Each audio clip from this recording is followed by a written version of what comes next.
সূচনা শুরু হবে নবী দিয়ে, এরপরে দয়া দিয়ে, এরপরে খলিফা দিয়ে। খলিফাদের অন্তরে দয়া থাকবে, মায়া থাকবে, মমতা থাকবে। সেই দয়া মায়া মমতা দিয়ে তারা দেশ চালাবে, এ কথা নবীজি বলেছেন। এরপরে আল্লাহর নবী বলছেন এরপরে আসবে অত্যাচারী শাসকের যুগ। তারা জুলুম করবে, নির্যাতন করবে, মানুষের উপরে জুলুম করবে রে, নির্যাতন করবে। ওরে আমার দর্শক ভাইরা আমার, আপনাদেরকে বলছি যদি এ ঘটনাটা এর সঙ্গে সম্পর্ক নয়, তারপরে বলে দিই এই পৃথিবীতে একজন মানুষ ছিল, নাম তার ফেরাউন। ওই ফেরাউন তার নেতৃত্ব চেয়ারকে বহাল রাখার জন্য অসংখ্য পুত্র সন্তানকে হত্যা করেছিল। এমনকি মায়ের কোল থেকে, মায়ের পেটকে ফেরে বাচ্চা কলিজার টুকরা সন্তানদেরকে মেরে দিয়েছে দুনিয়ার বুক থেকে, কেবলমাত্র নেতৃত্বর চেয়ারকে ধরে রাখার জন্য। নবীজি বলছেন এরপর খলিফাদের যুগ চলে যাওয়ার পর এই পৃথিবীতে অত্যাচারী শাসকের যুগ আসবে, তারা অত্যাচার করবে। এর পরের যুগ আসবে এমন একটা উচ্ছৃঙ্খলতার যুগ, যেখানেই মানুষ সেখানে উচ্ছৃঙ্খল পরিবেশ তৈরি করবে। উচ্ছৃঙ্খল পরিবেশ আজকে গোটা পৃথিবীর যারা নেতৃত্ব দিচ্ছে তারা আজকে অরাজকতা করছে, পৃথিবীর বুকে উচ্ছৃঙ্খল করছে এবং পৃথিবীর মুখে তারা বিপর্যয় সৃষ্টি করেছে। বিভিন্ন জায়গাতে জয় শ্রীরামকে টার্গেট করে মানুষকে হত্যা করেছে। গরুর মাংসকে কেন্দ্র করে মানুষ মেরে তারা গরুর পূজা করতে শুরু করছে।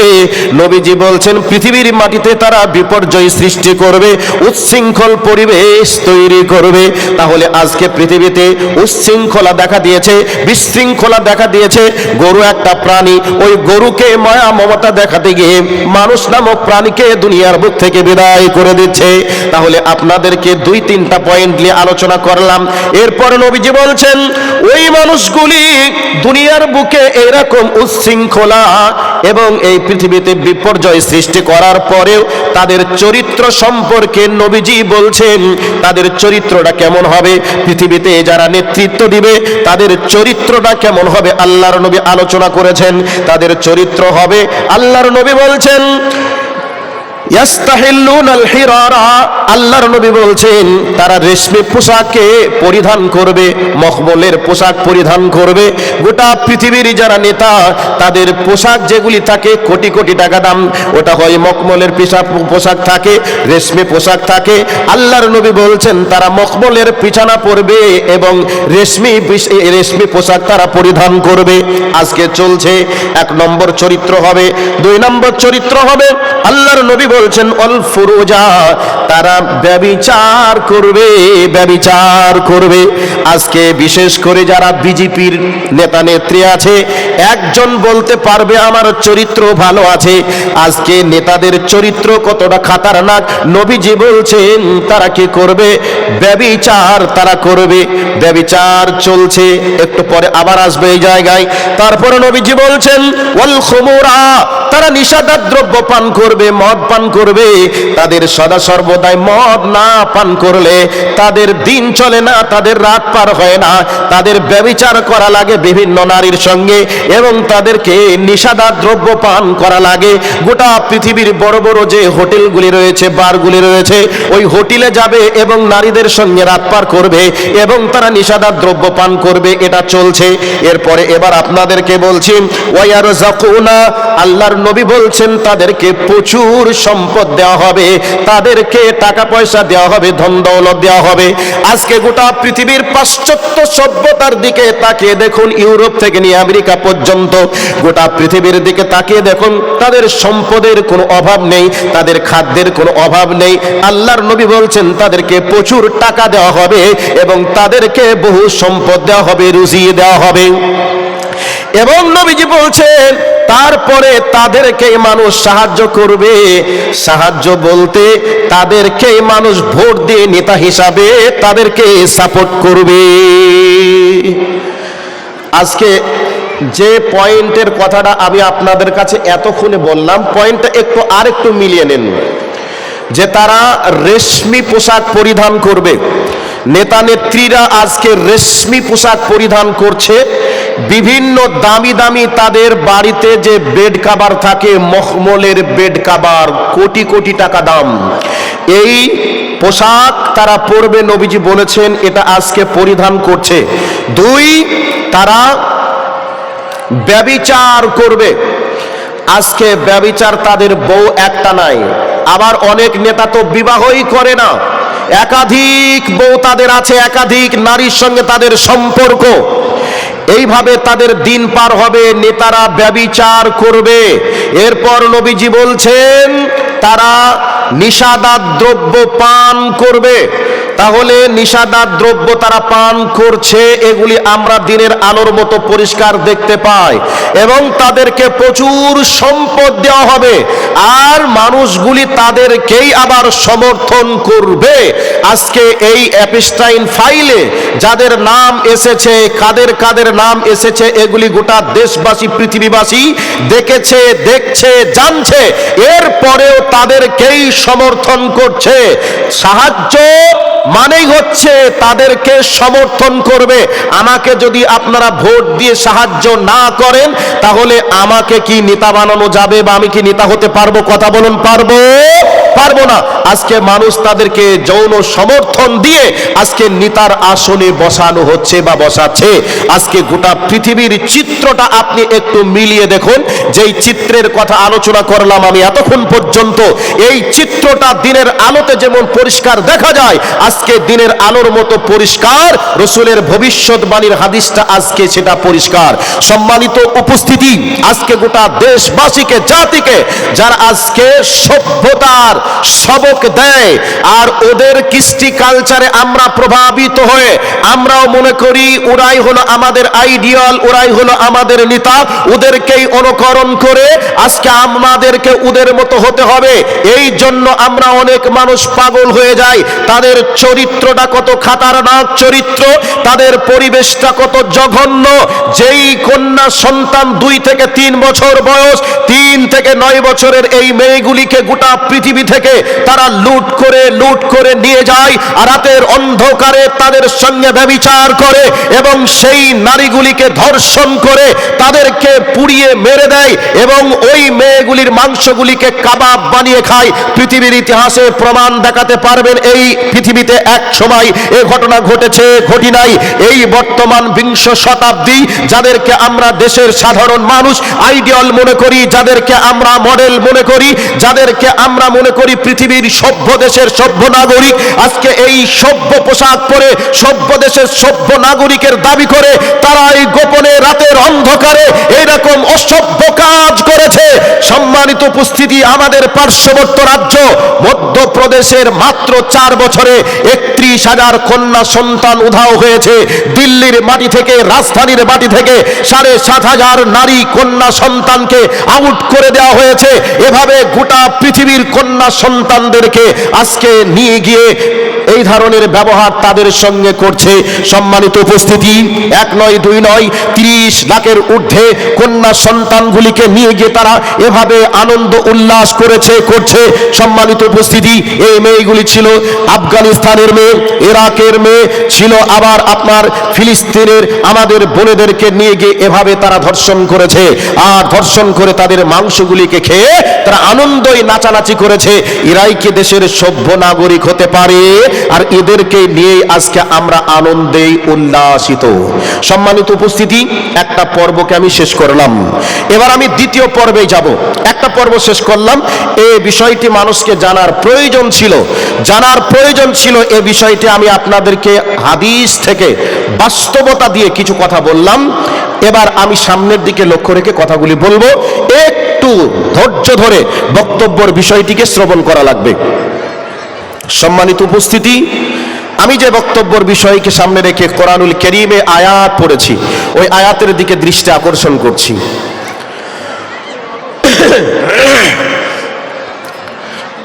আল্লাহ সুবহানাহু ওয়া তাআলা এই অশান্ত পৃথিবীকে শান্ত করার জন্য একটা মহামানবকে দুনিয়ার বুকে, এ ধরাধামের বুকে পাঠিয়েছিলেন। নাম তার মুহাম্মদ সাল্লাল্লাহু আলাইহি ওয়াসাল্লাম। এই অশান্ত পৃথিবীকে শান্ত করার লক্ষ্যে যে মহামানবকে পাঠিয়েছিলেন, ওই মহামানব আসার পূর্বে কন্যা সন্তান জন্মগ্রহণ করলেই আতুর ঘরে গলা টিপে হত্যা করে দেওয়া হতো। আর দলে দলে, বংশে বংশে, গোত্রে গোত্রে লাটালাটি, কাটাকাটি, ফাটাফাটি, রক্তপাত তারা করত, রক্ত নিয়ে তারা হোলি খেলতো। এই অশান্ত পৃথিবীকে শান্ত করার জন্য নবী মুহাম্মদ সাল্লাল্লাহু আলাইহি ওয়াসাল্লামকে এ দুনিয়ার বুকে প্রেরণ করলেন। এরপর এ পৃথিবীকে শান্ত করার জন্য আল্লাহ সুবহানাহু ওয়া তাআলা একটা ওহীর গাইড দিয়ে দুনিয়ার বুকে পাঠিয়ে দিলেন। আল্লাহ সুবহানাহু ওয়া তাআলা গারে হিরায় সর্বপ্রথম যে আয়াতে কারিমা অবতীর্ণ করেছিলেন, সে আয়াতটি ছিল ইকরা, পড়ো বিসমি রাব্বিকাল্লাযী খলাক, তোমার রবের নামে যেই রব তোমাকে সৃষ্টি করেছে। তাহলে সর্বপ্রথম আল্লাহ সুবহানাহু ওয়া তাআলা কুরআনুল কারীমে এই আয়াত অবতীর্ণ করার কারণ কি আছে, এর পিছনে কি কারণ তাৎপর্য লুকিয়ে আছে, তিনি বললেন পড়ো সেই রবের নামে যেই রব তোমাকে সৃষ্টি করেছে। এই আয়াত পরপর 5টি আয়াত অবতীর্ণ করলেন সূরাতুল আলাকের, 5টি আয়াত অবতীর্ণ করলেন। প্রেক্ষাপট আমি ছেড়ে দিলাম, প্রেক্ষাপট আপনারা বহুবার শুনেছেন। আজ পৃথিবীতে এত স্কুল, কলেজ, ইউনিভার্সিটি, বিশ্ববিদ্যালয় রয়েছে, কোনো একটা বিশ্ববিদ্যালয়, ইউনিভার্সিটি আপনি দেখাতে পারবেন না যেই ইউনিভার্সিটিতে পড়ো তোমার রবের নামে এক কথায় রবের পরিচয় দেওয়া হয়। এরকম কোন স্কুল, কলেজ, ইউনিভার্সিটি, বিশ্ববিদ্যালয় পৃথিবীর মাটিতে নেই। যেই মাটি থেকে মানুষেরা শিক্ষা লাভ করে গোটা অশান্ত পৃথিবীকে শান্ত করতে পারে, এই রকম শিক্ষা প্রতিষ্ঠান পৃথিবীর মাটিতে নেই। সেই শিক্ষা প্রতিষ্ঠান আছে কোনগুলা? যেগুলি মাদ্রাসা আর কিছু স্কুল বর্তমানে তৈরি হয়েছে, যে স্কুলগুলি তৈরি করেছে এই সমস্ত মাদ্রাসায় পড়ে কিছু আলেম তৈরি হয়েছে তারাই। তাছাড়া পৃথিবীতে সরকারিভাবে এমন কোন স্কুল, কলেজ, ইউনিভার্সিটি নেই যেই স্কুল, কলেজ, ইউনিভার্সিটিতে পড়ো তোমার রবের নামে যেই রব তোমাকে সৃষ্টি করেছে, এক কথায় রবের পরিচয় সম্পর্কে শিক্ষা দেওয়ার কোনো প্রতিষ্ঠান পৃথিবীর মাটিতে নেই বলেই আজকে পৃথিবীতে ডাক্তার হচ্ছে, মাস্টার হচ্ছে, ইঞ্জিনিয়ার হচ্ছে এবং ব্যারিস্টার হচ্ছে। এত কিছু হওয়ার পরে পৃথিবী দিনের পর দিন অস্থিরতা বিরাজ করছে, পৃথিবীর মাটিতে শান্তি হারিয়ে যাচ্ছে। যারা গোটা দেশকে, গোটা জাতিকে শান্তির সবক দেয়, তারাই গোটা পৃথিবীকে অশান্তির আগুনেই জ্বালিয়ে রাখছে। তাদের ভিতরে ডাক্তার বেশি, তাদের ভিতরে ইঞ্জিনিয়ার বেশি, তাদের ভিতরে প্রফেসর বেশি, তাদের ভিতরে বিজ্ঞানী বেশি। এরপরেও পৃথিবীর মাটিতে অশান্তির আগুনে জ্বালিয়ে রাখার জন্যই তারা বিরাজ করছে। কেন? তাদের কাছে রবের শিক্ষা নেই, রবের কোনো গাইড নেই। এই জন্য গোটা পৃথিবীকে আগুন জ্বালিয়ে পুড়িয়ে দেওয়ার পায়তারা তারা করছে। আমার বক্তব্যের সঙ্গে একটু পরে আপনি এক মিল হবেন ইনশাআল্লাহ। সম্মানিত উপস্থিতি, আল্লাহ সুবহানাহু ওয়া তাআলা সর্বপ্রথম এই আয়াত অবতীর্ণ করে গোটা পৃথিবীর মানুষকে তিনি রবের পরিচয় সম্পর্কে তিনি দেখিয়ে দিয়েছেন, জানিয়ে দিয়েছেন। আর এই রবের পরিচয়ের মাধ্যমে বিশ্বনবী জনাবে মুহাম্মদুর রাসূলুল্লাহ সাল্লাল্লাহু আলাইহি ওয়াসাল্লাম তিনি তিনার ছাত্রদেরকে তৈরি করেছেন। আর সেই ছাত্রগুলি যারা সেই সময় নারী সতীত্বের জম ছিল, নারীদেরকে জোর করে ধর্ষণ করত, যারা অন্যের সম্পদকে জোর করে লুট করত, সেই সমস্ত মানুষগুলি এই ওহীর জ্ঞানে আলোকিত হয়ে নারীদের পাহারাদার হলো, সম্পদের পাহারাদার হলো এবং পৃথিবীর মানুষকে শান্তিতে কি করে ঘুমাতে পারবে তার ট্রেনিং দেওয়ার জন্য পাহারাদার হিসাবে নিযুক্ত হয়ে গেল। সম্মানিত উপস্থিতি, আল্লাহর নবী সাল্লাল্লাহু আলাইহি ওয়াসাল্লাম এরই জন্য বলেছেন, বুইসতু মুআল্লিমান লিইউতিম্মা মাকারিমাল আখলাক, আমাকে আল্লাহ সুবহানাহু ওয়া তাআলা এই দুনিয়ার বুকে চরিত্রের মেসেঞ্জার করে প্রেরণ করেছেন, অথবা আমি নবী মুহাম্মদ মানুষের চরিত্রের মেসেঞ্জার হয়ে দুনিয়ার বুকে এসেছি। সম্মানিত উপস্থিতি, এত ডাক্তার, এত মাস্টার, এত প্রফেসর, এত বৈজ্ঞানিক হওয়ার পরে তাদের চরিত্রের কোনো ঠিক নেই। যদি চরিত্রের ঠিক থাকতো তাহলে একেবারে ফুলের মতো কচি মাসুম মেয়েদেরকে ধর্ষণ করে তারা আবার তাদের মাংসগুলিকে কাবাব বানিয়ে খেতে পারত। কথা বলুন, পারত? পৃথিবীতে একটা ইতিহাস প্রমাণ করতে পারবেন যে কোনো একটা মাদ্রাসা পড়ুয়া একটা আলেম এ কাজ করেছে? পৃথিবীতে এই প্রমাণ কেউ দিতে পারবে যে নবী সাল্লাল্লাহু আলাইহি ওয়াসাল্লামের জামানায় এইরকম একটা দৃষ্টান্তের ঘটনা ঘটেছে? ঘটে নাই। যে সময় নারীদেরকে জোর করে ধর্ষণ করা হতো, যে সময় ডাকাতি করে মানুষের সম্পদগুলিকে লুটে নেওয়া হতো, ওই সময় আল্লাহর নবী সাল্লাল্লাহু আলাইহি ওয়াসাল্লাম ওহীর জ্ঞান মানুষের ব্রেনের ভিতরে দেওয়ার পর, আর নবীজি যে মানুষের কাছে এসেছিলেন উত্তম চরিত্রের মেসেঞ্জার হয়ে, মানুষ নবীজির আদর্শে নবীজির কাছে যখন এসে মিশেছে তাদের চরিত্রগুলি একবারে ফুলের মতো পবিত্র হয়ে গেছে। যেই সময় হযরতে ওমরকে দেখে মানুষ ভয় পেত, সেই ওমরকে দেখে মানুষ ভয় পেল না, বরং শয়তান ভয় পেল। সম্মানিত উপস্থিতি, সেই নবী সাল্লাল্লাহু আলাইহি ওয়াসাল্লাম ওহীর জ্ঞান দিয়ে গোটা পৃথিবীর মানুষকে, গোটা অশান্ত পৃথিবীকে শান্ত করেছিলেন। ওই দিকে লক্ষ্য রেখে কথা বলবো, তার আগে একটা ঘটনা বলছি, শুনে নিন। পানির বোতল রাখতে দিন।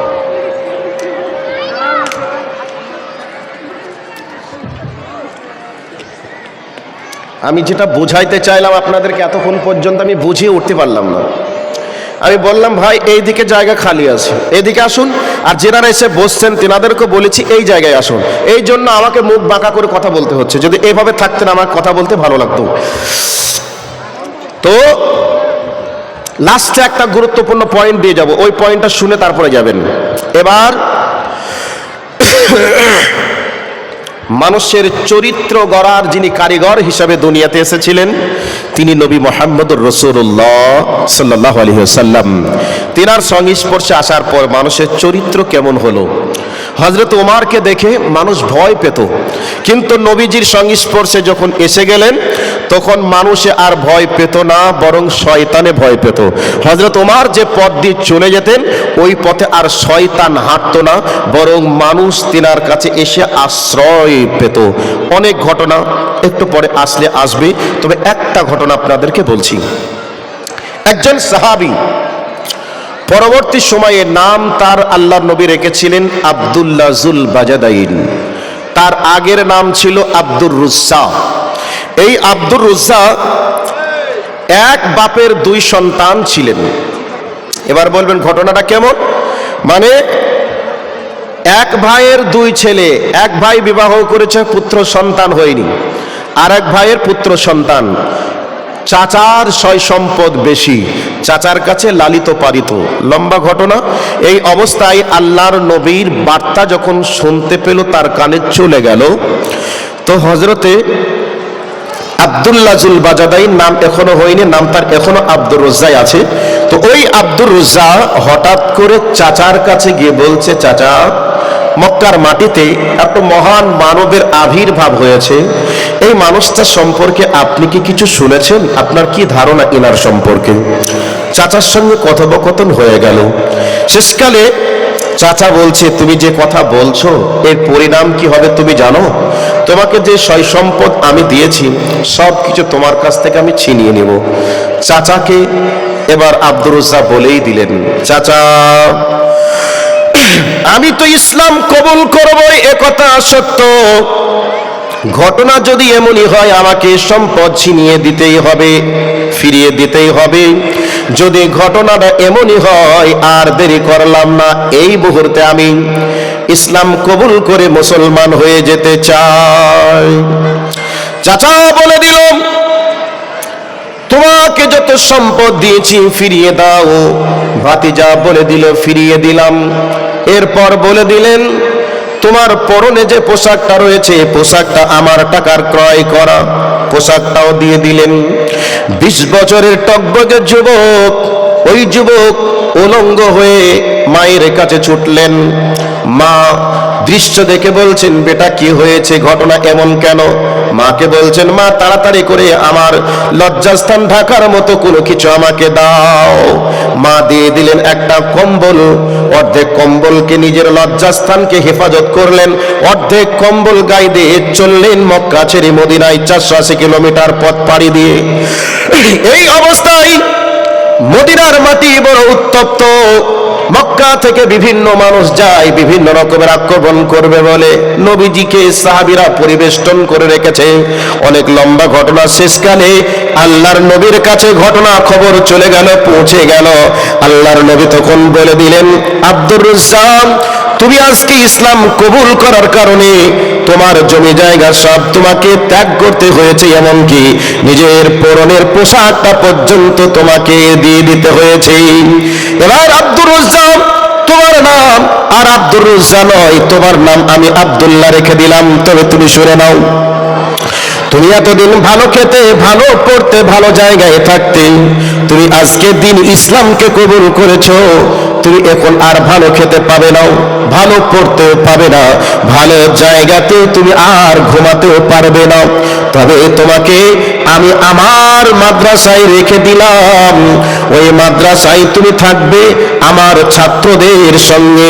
ওই ছাত্রদের খাবার আসলে তোমার খাবার আসবে, আর ওরা যদি খেতে পায় তুমিও খেতে পাবে। তবে ভালো খেতে পাবে না এটা নিশ্চিত। তুমি এই মাদ্রাসায় তুমি থেকে যাও। হযরত আব্দুল্লাহ যুলবাজাদাইন আল্লাহর নবীকে বললেন, ইয়া রাসূলুল্লাহ, ইয়া হাবিবাল্লাহ, আমার ভালো খাবারের প্রয়োজন নেই, ভালো ঘরে থাকার প্রয়োজন নেই, ভালো পোশাকের প্রয়োজন নেই। আমি এখন আল্লাহকে পেয়েছি, এখন আমি নবীজির আদর্শ পেয়ে গেছি, এখন আমার আর কোনো কিছু প্রয়োজন নেই।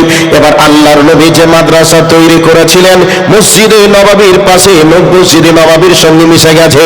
ওই মাদ্রাসার নাম হলো আহলে সুফফা। ওই আহলে সুফফার ভিতরে সাহাবীদের সঙ্গে এবার তিনি থেকে ওখানে কোরআন এবং হাদিস শিখতে শুরু করে দিলেন। ভালো খাবারের ব্যবস্থা নেই, ভালো থাকার ব্যবস্থা নেই, তাহলে নবীজির আদর্শ থেকে কেমন আদর্শ ছাত্র তৈরি হলো? এই অবস্থায় হযরত আব্দুল্লাহ যুলবাজাদাইন রাতের অন্ধকারে জোরে জোরে কোরআনের তেলাওয়াত করে, কোরআনের তেলাওয়াত শুনে সাহাবীদের অনেকের ঘুমের ডিস্টার্ব হয়ে যায়, অনেকের ইবাদতের মনোযোগ নষ্ট হয়। এই অবস্থায় আল্লাহর নবীকে হযরতে ওমর অভিযোগ করছেন, নবী গো, হযরতে আব্দুল্লাহ যুলবাজাদাইন এমন করে রাতের অন্ধকারে জোরে জোরে কোরআনের তেলাওয়াত করে, ওই তেলাওয়াত শুনে আমাদের ঘুমের ডিস্টার্ব হয়। এমন কি যারা রাতের অন্ধকারে তাহাজ্জুদের সালাত আদায় করে তাদেরও ইবাদতের ডিস্টার্ব হয়। আল্লাহর নবী এই অবস্থায় বললেন, ও ওমর, খবরদার, আব্দুল্লাহর ব্যাপারে তোমরা এই অভিযোগ করিও না, যেই ইসলামের জন্য, যেই কোরআন তেলাওয়াতের জন্য তাকে জমি জায়গা থেকে নিয়ে শুরু করে পরনের পোশাকটা পর্যন্ত ছেড়ে দিতে হয়েছে, অতএব তাকে মন শান্তি করে কোরআনের তেলাওয়াত করতে দাও। এবার কোরআনের তেলাওয়াত শুরু হতে না হতেই কিছুদিন যেতে যেতে একটা যুদ্ধ চলে আসলো। যুদ্ধটার নাম ছিল জঙ্গে তাবুকের দিন। ওই জঙ্গে তাবুকের দিনে সাহাবায়ে কেরামেরা যে যেভাবে পেরেছিলেন সে সেভাবে দান করেছিলেন। এই অবস্থায় আব্দুল্লাহ যুলবাজাদাইন আল্লাহর নবীকে বললেন, ইয়া রাসূলুল্লাহ, সবাই সবার মতো যার কাছে যা ছিল সবাই সবার মতো দিয়ে দিল, আমি এমন একজন হতভাগা কপাল পোড়া, আমার কোনো টাকা নেই, পয়সা নেই, কোনো কিছুই নেই। ওগো নবী, আমার কাছে কিচ্ছু দেওয়ার মতো নেই, তবে আপনি আল্লাহর কাছে দোয়া করুন আমি যাতে করে ওই জঙ্গে তাবুকের দিনে আমার জীবনটা ইসলামের জন্য উৎসর্গ করে দিতে পারি। জোরে বলেন নারে তাকবীর। এই অবস্থায় হযরত আব্দুল্লাহ যুলবাজাদাইনের অবস্থা দেখে আল্লাহর নবী সাহাবীদেরকে বললেন, ও সাহাবীরা, একটা গাছের ডাল নিয়ে এসো। গাছের ডালটা নিয়ে এসে আল্লাহর নবী আব্দুল্লাহ যুলবাজাদাইনের শরীরের উপরে লাগিয়ে দিয়ে বললেন, আল্লাহ, আমি আব্দুল্লাহ যুলবাজাদাইনের রক্তকে কাফেরদের জন্য আমি হারাম করে দিলাম। আল্লাহর নবীকে এই কথাটা শোনার পরে বলছেন, নবী গো, আমি চাইলাম শহীদ হব দিন ইসলামের জন্য, আমার কাছে টাকা নেই, পয়সা নেই, তবে আমার জীবনটা ইসলামের জন্যই দিয়ে দেব, অতএব আপনি আমার রক্তকে হারাম করে করে দিলেন, আমি তো আর শহীদ হতে পারবো না। আল্লাহর নবী বললেন, ও আব্দুল্লাহ তুমি শোনো রে, তোমার ইন্তেকাল যদি বিছানাতে জ্বরের মধ্যেও হয় তবু তুমি শহীদের মর্যাদা লাভ করবে। এবার হযরতে আব্দুল্লাহ জুল বাজাদাই ভালো ঘরের ছেলে, ভালো খায়, ভালো পরে, ভালো জায়গায় থাকে, ভালো খেতে না পেরে ওই যুদ্ধের ময়দানে কয়েকদিন অবস্থান করার পর প্রচন্ড জ্বরে ইন্তেকাল করলেন। সম্মানিত উপস্থিতি, আপনাদেরকে বলতে চাইছিলাম, আল্লাহর নবী তিনি মানুষকে চরিত্র গড়ে তোলার জন্য এই পৃথিবীর বুকে এসেছিলেন, আর এমন ভাবে ছাত্রদের তৈরি করেছিলেন যেনারা জীবনটা পর্যন্ত আল্লাহর জন্য দিয়ে দিয়েছেন। মানুষের সম্পদ তো দূরের কথা, নারীদেরকে ভোগ করা তো দূরের কথা, ইসলামের জন্য সব ত্যাগ করে দেওয়ার পর ইসলামের জন্য নিজের জীবনটা পর্যন্ত উৎসর্গ করে দিয়েছেন। এমন একটা নবী এই দুনিয়ার বুকে এসেছিলেন। ওই নবীজির সংস্পর্শে যারা এসেছে তাদের চরিত্র সাধারণ ছিল না, বরং অসাধারণ হয়ে গিয়েছিল। এবার আমি আপনাদেরকে বলছিলাম, আল্লাহ রাব্বুল আলামিন এ ধরাধামের বুকে সর্বপ্রথম যে আয়াতে কারিমা অবতীর্ণ করেছিলেন ওই আয়াতটা হলো ইকরা বিসমি রাব্বিকাল্লাযী খলাক। তুমি পড়ো তোমার রবের নামে, যে রব তোমাকে সৃষ্টি করেছে। তাহলে এই রবের পরিচয়ের মাধ্যমে অশান্ত পৃথিবীটাকে শান্ত করে যারা মানুষের সম্পদকে জোর করে দখল করত, যারা এক অপর নারীকে জোর করে ভোগ করত, সেই সমস্ত সাহাবীগুলি আল্লাহর নবীর সংস্পর্শে এসে এবং ওহীর বিধানকে পেয়ে তারা পৃথিবীর অসাধারণ মানুষ হিসাবে গোটা পৃথিবীর মাটিতে দৃষ্টান্ত রেখে গেছেন। তাহলে ওহীর বিধানের মাধ্যমে গোটা অশান্ত পৃথিবীকে শান্ত করে রেখে আল্লাহর নবী চলে গেছেন। এরপর এই পৃথিবীর মাটিতে এই ওহীর বিধানের দাওয়াত আজও পৃথিবীর মাটিতে চালু আছে। এবার আমি আসল জায়গাতে এসে গেছি। আল্লাহর নবী সাল্লাল্লাহু আলাইহি ওয়াসাল্লাম বলেছেন, পৃথিবী ততদিন পর্যন্ত ধ্বংস হবে না যতদিন পৃথিবীতে আল্লাহ বলার লোক থাকবে। এবার মেন পয়েন্টটা ভালো করে মাথায় রাখার চেষ্টা করুন। আল্লাহ বলতে হয়, এটা করে ইউনিভার্সিটিতে শিখাই, আল্লাহ বলতে হয় হালাল হারাম, এবং হালাল হারাম বৈধ অবৈধ এই যে সম্পর্কের ব্যাপার আছে, এই বিষয়ের ট্রেনিং পৃথিবীর কোন স্কুল, পৃথিবীর কোন কলেজ, পৃথিবীর কোন বিশ্ববিদ্যালয়ে দেওয়া হয়? আপনাদের কাছে জানতে চাই, দেওয়া হয় না। তাহলে এই শিক্ষাটা কোথায় দেওয়া হয়? মাদ্রাসায় দেওয়া হয়। এবার বলছি, আল্লাহর নবী বলছেন পৃথিবীতে যতদিন আল্লাহ বলার লোক থাকবে ততদিন পৃথিবী ধ্বংস হবে না। যখনই আল্লাহ বলার লোক শেষ হয়ে যাবে পৃথিবী থেকে, তখন পৃথিবীটা ধ্বংস হয়ে যাবে। তাহলে পৃথিবীটা কাদের জন্য রেখেছেন? যারা আল্লাহ বলছে তাদের জন্য পৃথিবীটাকে আল্লাহ রেখেছেন, এ কথা সত্য। কিন্তু আজকে এই পৃথিবীতে যারা এসি গাড়িতে চাপছে, যারা এসি গাড়িতে চাপছে, এসি বাড়িতে ঘুমাচ্ছে, পৃথিবীর 5 স্টার হোটেলে, 7 স্টার হোটেলে যারা রাত্রি যাপন করছে, আচ্ছা